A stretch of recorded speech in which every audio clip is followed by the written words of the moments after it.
Question में पहले formula लगाइए, डाइपोल मोमेंट गिवन है तो म्यू अलग लिखिए 1.2, ये डेबाई में है तो इसको पहले चेंज करिए 10 पावर -18 से मल्टीप्लाई करके ESU इंटू सेंटीमीटर में इसको कन्वर्ट कर लिया। पहली प्रॉब्लम सॉल्व हुई। चार्ज हमारे पास नहीं है, पहले इसका खुद का चार्ज पता करेंगे। चार्ज अननोन वैल्यू है। बॉन्ड लेंथ दी है इसमें, जिसको हम डिस्टेंस बोलते हैं फार्मूले में, ये दी है 1 आर्मस्ट्रॉन्ग। और यहाँ सारी कहानी किस में है इसकी, सेंटीमीटर में। तो आर्मस्ट्रॉन्ग को पहले सेंटीमीटर में कन्वर्ट करेंगे तो इसको मल्टीप्लाई करेंगे 10 पावर -8 तो आर्मस्ट्रॉन्ग कन्वर्ट हुआ सेंटीमीटर। ये रिलेशन है, मैं साइड में लिख देता आपको। 1 armstrong equal to 10 power -10 metre, ऐसा होता है। 1 armstrong equal to 10 power -8 centimetre के इक्वल होता है। 1 आर्मस्ट्रॉन्ग अगर प्राइम मिनिस्टर में जाओगे 10 पावर -12 पिकोमीटर के बराबर होता है। ये यहाँ वाला रिलेशन देख लेना, अभी इससे अपने को मतलब नहीं है, इसलिए इसको छोड़ देना। आपको अभी इससे मतलब है तो मैंने लिख दिया, कैलकुलेशन कर दी। अब पहले इस न्यूमेरिकल में चार्ज पता करेंगे तो फार्मूला वही लगाएंगे, mu equal to charge into distance, ये फार्मूला लगा। अब यहाँ चार्ज पता करना है हमको, पहले मॉलिक्यूल में जो गिवन वैल्यू है उससे चार्ज कैलकुलेट करेंगे। म्यू कितना है 1.2 into 10 power -18 ESU into centimetre. ये तो म्यू गिवन है, चार्ज आपको पता करना है तो चार्ज को लिख लीजिए। चार्ज डिस्टेंस कितनी है 1.0 इंटू 10 पावर -8 सेंटीमीटर। अब आप क्या करेंगे, चार्ज पता कर लीजिए। तो चार्ज क्या हो जाएगा 1.2 into 10 power -18 ESU into centimetre upon, ये तो 10 पावर -8 ही है ना, 1 लिखने की क्या जगह। तो इस मॉलिक्यूल का चार्ज कितना हुआ ये आप कैलकुलेट कर लीजिए। जैसे ही आप इसको कैलकुलेट करोगे तो इसमें मैं ही लिख देता है, थोड़ा सा टफ भी है, आप कैलकुलेशन करोगे तो बहुत सारी प्रॉब्लम्स आएगी, इसलिए इसका आंसर सीधा सीधा क्या हो गया 10 पावर -10 ESU, ये आंसर आ गया चार्ज का। तो चार्ज की यूनिट तो केवल ESU बचेगी, रिमेनिंग वैल्यू ESU है। चलिए ये मॉलिक्यूल का चार्ज है। अब आपको फ्रैक्शन पता करना है तो फ्रैक्शन का फार्मूला होगा मॉलिक्यूल का चार्ज 10 पावर -10 ESU, और एक्चुअल चार्ज क्या होता है ESU आपको पता है 4.8 इंटू 10 पावर -10 ESU, ये चार्ज होता है।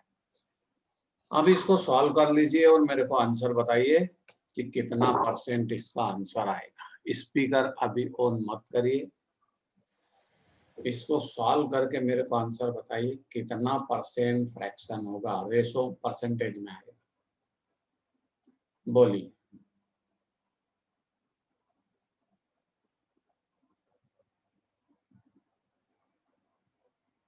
आंसर इसका क्या आता है वो आपको चेक करना।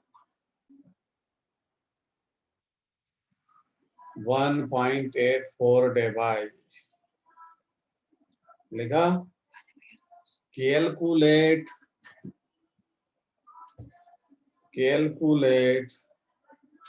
The bond angle. यहाँ कुछ और चीज आपको कैलकुलेट करना है, यहाँ लिखता हूं कैलकुलेट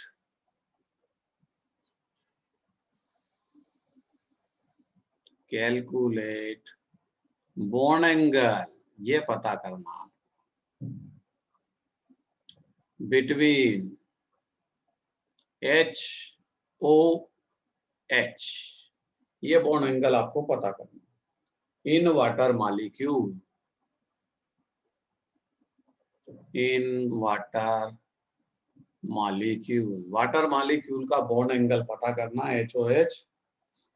इफ डाइपोल मोमेंट, अगला बोला है उसमें, if dipole moment of OH bond, OH bond का डाइपोल मोमेंट क्या है, 1.5 डिवाइड। ये क्वेश्चन खत्म हुआ भाई, आप ध्यान पूर्वक उसको लिख लीजिए, फिर हम इसको सॉल्व करेंगे।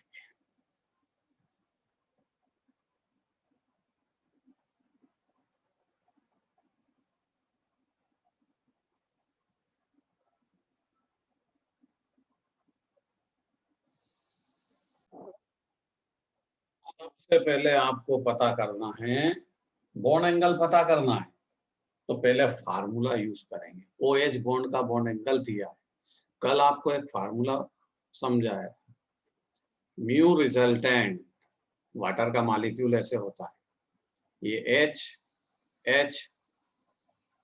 HO, इस तरह वाटर मॉलिक्यूल है।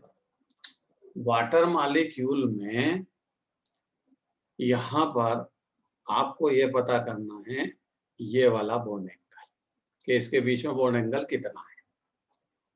एक्चुअल वैल्यू कुछ और होती है, आंसर कुछ और आएगा। अब उसने क्या बोला आपको कि ये जो OH डाइपोल मूवमेंट है, इसकी वैल्यू क्या है, 1.5। इधर वाले HO बॉन्ड का जो बॉन्ड डाइपोल मूवमेंट है, उसकी वैल्यू भी क्या है, 1.5 डिवाइड, दे रखा है सवाल में, गिवन। ठीक है, लोन पेयर के डाइपोल को इसने कंसीडर नहीं किया, क्योंकि हमने कल पढ़ा था लोन पेयर का डाइपोल भी होता है, वो इसमें पता नहीं, ना उसने बोला आपने। चलिए, ना बोला तो कोई बात नहीं। डायग्राम समझ में आया सबको? वाटर का मॉलिक्यूल वी शेप्ड होता है, क्या न्यूमेरिकल में वैल्यू गिवन है, मैंने डायग्राम बना के आपको समझाया। एक्सपेरिमेंटल डाइपोल मोमेंट उसका 1.84 है। OH बॉन्ड का जो डाइपोल मोमेंट है वो 1.5 डिवाइड है। बॉन्ड एंगल आपको पता करना है, थीटा पता करना, सीधी बात, फार्मूले में चाहिए। कल आपको एक फार्मूला सिखाया था, ये वाला, यही लगेगा, μ1 square plus μ2 square plus 2μ1 μ2 dipole moment cos theta, ये फार्मूला लगेगा। और आपको थीटा पता करना है, बॉन्ड एंगल पता करना। आएगा आंसर, क्यों नहीं आएगा। μr क्या है, 1.84। अंडर रूट में चलेंगे, अंडर रूट सॉल्व करना, करेंगे कोशिश। μ1 स्क्वायर क्या है, OH बॉन्ड का डाइपोल मोमेंट क्या है, 1.5 का स्क्वायर, प्लस दूसरा भी वही है, क्योंकि दोनों ही तो सेम बॉन्ड है। अरे इधर वाला बॉन्ड भी OH बॉन्ड था, इधर वाला भी OH बॉन्ड है, plus 2 into 1.5 into 1.5 cos theta, theta पता करना है। तो पहले क्या करें, ये सारी कैलकुलेशन कर लें। तो यहाँ आंसर क्या आएगा, 1.84 इक्वल टू, अंडर रूट में चले तो ये हो जाएगा 2.25 प्लस शायद ये भी 2.25 और प्लस इसको आप मल्टीप्लिकेशन कर लेना, 2 इंटू 2.25 शायद, एंड कॉस थीटा। थीटा आपको पता करना है, भूलिए मत पता क्या करना है। इसको कैलकुलेट करिए, इतना आप बताइए, उसके बाद फिर किस तरह अगले इसमें जाते हैं, वहां से कैलकुलेशन करेंगे। करिए। 4 मॉलिक्यूल बोर्ड पर डिजाइन है। सबसे पहला साइनो, साइनाइड पैरा पोजीशन पर दोनों साइड अटैच है। फिर अल्कोहल दोनों साइड अटैच है OH, OH means alcohol group. तीसरे मॉलिक्यूल में SH है, SH को बोलते हैं थायो अल्कोहल। सल्फर का नाम केमिस्ट्री में थायो है, इसलिए इसको बोलेंगे थायो अल्कोहल। और ये नाइट्रो ग्रुप है, ठीक है। ये NO2 ग्रुप कौन सा है? Nitro group.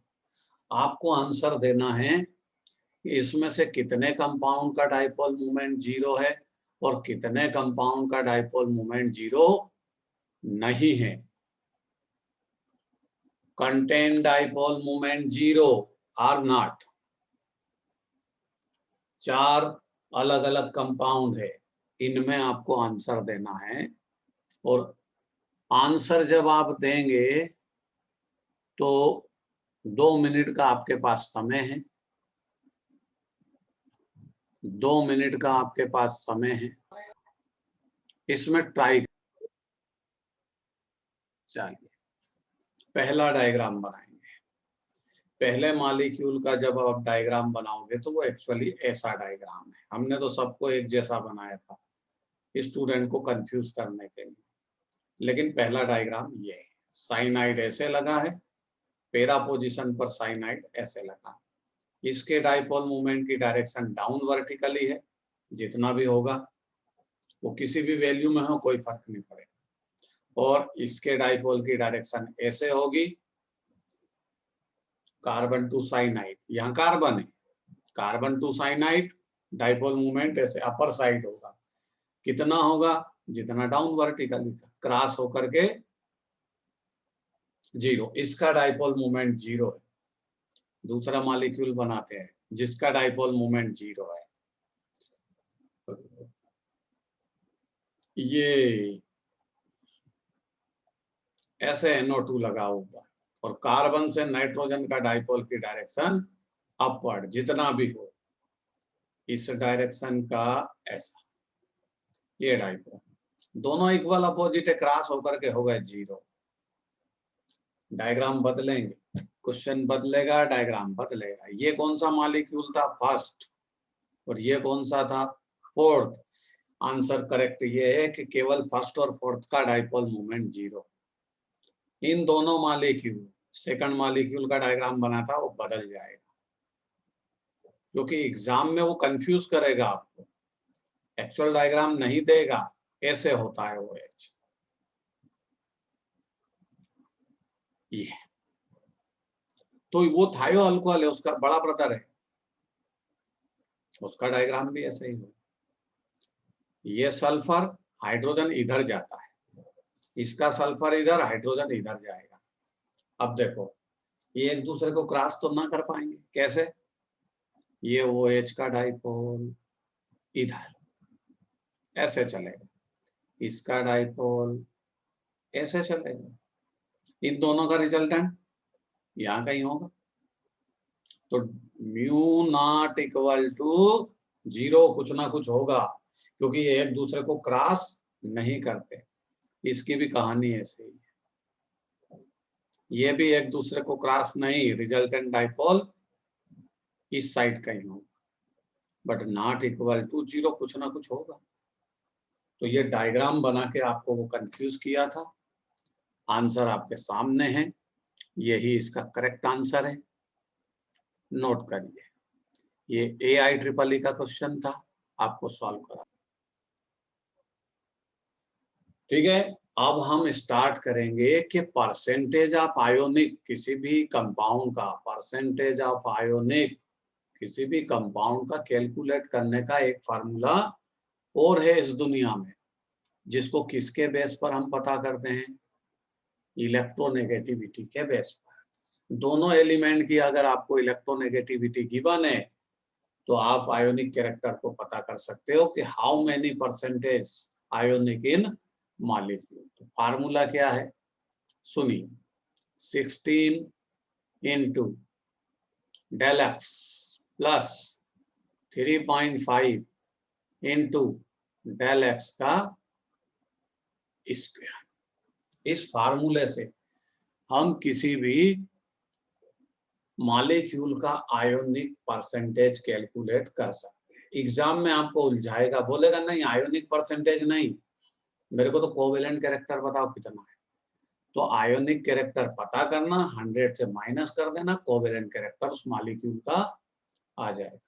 अब देखिए HF की बात करें, हाइड्रोजन फ्लोराइड बड़ा फेमस मॉलिक्यूल है, क्योंकि केमिस्ट्री में फ्लोरीन की इलेक्ट्रोनेगेटिविटी की वैल्यू 4 है, इसकी कोई यूनिट नहीं है, 4 लिखते हैं क्योंकि ये स्केल पे डेवलप है। किसी की एलिमेंट की इलेक्ट्रोनेगेटिविटी को कैलकुलेट करना इतना आसान नहीं है। एक पाउलिंग का फार्मूला मैंने आपको लिखा था और ये दूसरा फार्मूला आया है,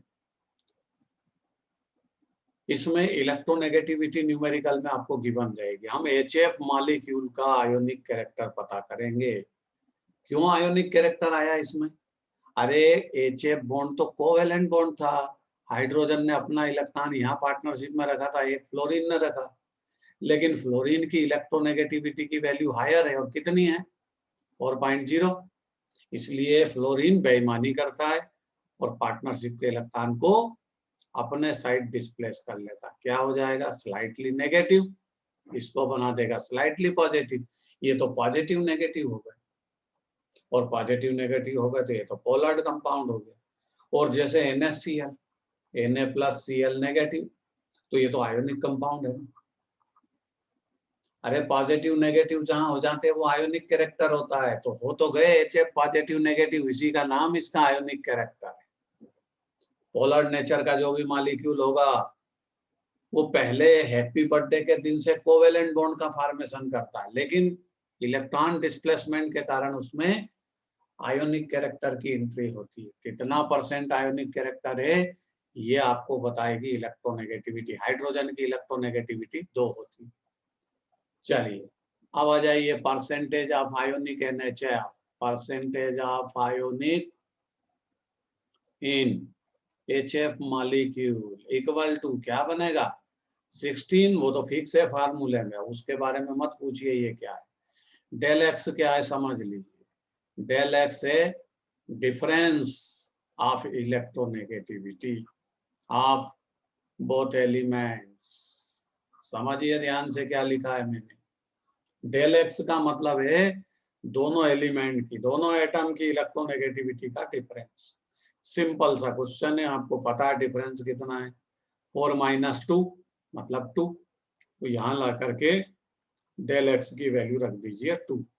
तो डेल एक्स कहाँ से पता करा? इलेक्ट्रोनेगेटिविटी का डिफरेंस। ठीक है, ये आ गया 2। चलिए प्लस 3.5 फार्मूले में है, इनटू डेल एक्स का स्क्वायर, तो ये तो सिंपल कहानी है, ये हुआ 32 और ये हो जाएगा, बोलिए भाई 3.5 इंटू 4, तो मेरे हिसाब से ये हो जाना चाहिए इतना, तो ये इतना आ जाना चाहिए। ये आया आयोनिक कैरेक्टर। आयोनिक कैरेक्टर 46%, तो कोवेलेंट कैरेक्टर कितना है इसमें? अरे कोवेलेंट कैरेक्टर होना चाहिए क्या भाई, इतना होना चाहिए मेरे हिसाब से, तो देख लेना हिसाब किताब लगा के।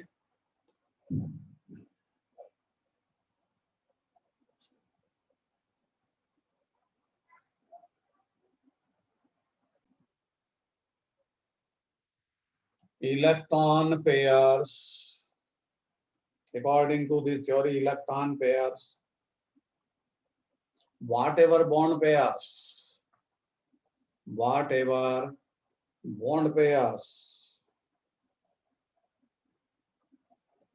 are lone pair have a tendency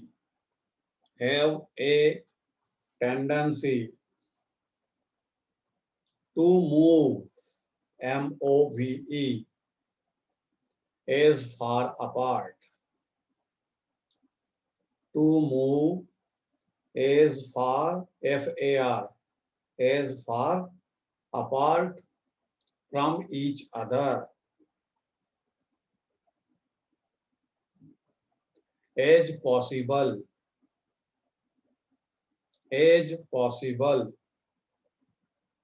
due to repulsion force, due to repulsion force. वापस सेंटेंस को रिपीट करूंगा, ध्यान से फिर से देख लीजिए, किसी ने ना लिखा। According to this theory, electron pairs whatever, sorry, electrons pair whether, WHETHER, correction कर लीजिए। Electron pair whether bond pair or lone pairs have a tendency to move as far apart from each other as possible due to repulsion force। Sentence खत्म हुआ, दूसरा point लिखिए। The repulsion force will be minimized, will be minimized for stability of molecule।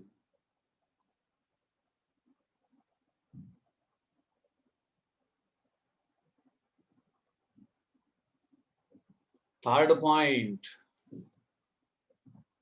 the force of repulsion, the force of repulsion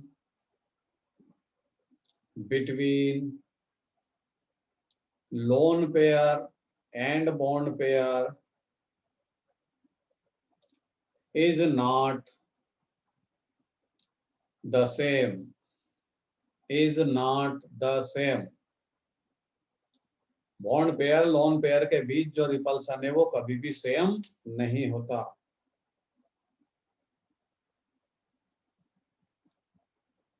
repulsion force as following, repulsion force कैसा होगा, इस तरह। सबसे highest lone pair किस, repulsion किस में होगा, lone pair to lone pair. उससे less lone pair to bond pair. सबसे मिनिमम किसका होगा, bond pair to bond pair. ये डिक्रीजिंग ऑर्डर बना लीजिए, ये रिपल्सन फोर्स का डिक्रीजिंग ऑर्डर है।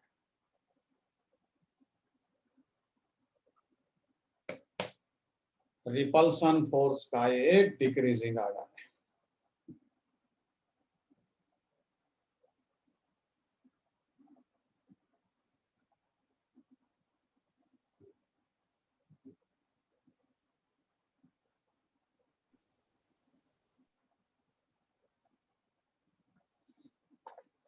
अगला पॉइंट लिखिए, the lone pair repulsion, the lone pair repulsion are greater because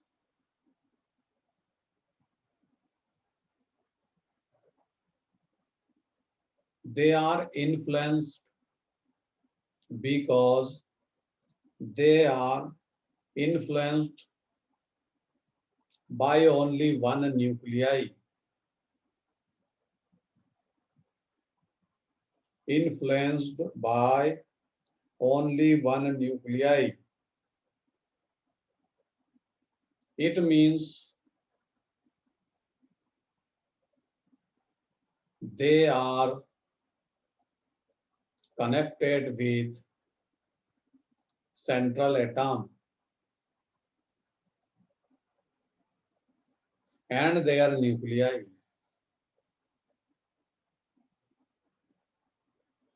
lone pair central metal का होता है, उसी के न्यूक्लियस से वो इन्फ्लुएंस्ड होते हैं, उसी से वो कनेक्ट होते हैं। Hence the size of orbital, hence the size of orbital is larger। इसी कारण उसके ऑर्बिटल की साइज लार्जर होती है, जो पेयर्ड ऑर्बिटल होते हैं, जो लोन पेयर होते हैं। बट बॉन्ड पेयर, जो बॉन्ड फॉर्मेशन में इन्वॉल्व है, but bond pair which contract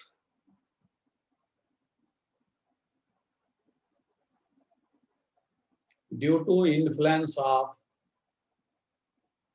two nuclei TWO, two nuclei,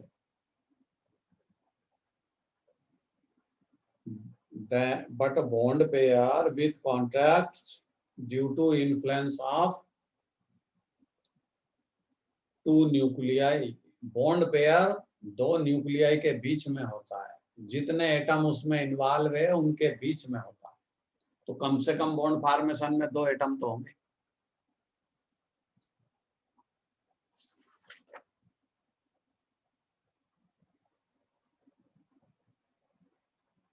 चलिए, ये रिपल्सन थ्योरी है, इसके पॉइंट आप याद रखिए। इस थ्योरी का ये नाम है, एग्जाम में बोर्ड ओरिएंटेड एग्जाम में कभी ये आ सकती है, तो आपको इतना राइटिंग वर्क उसमें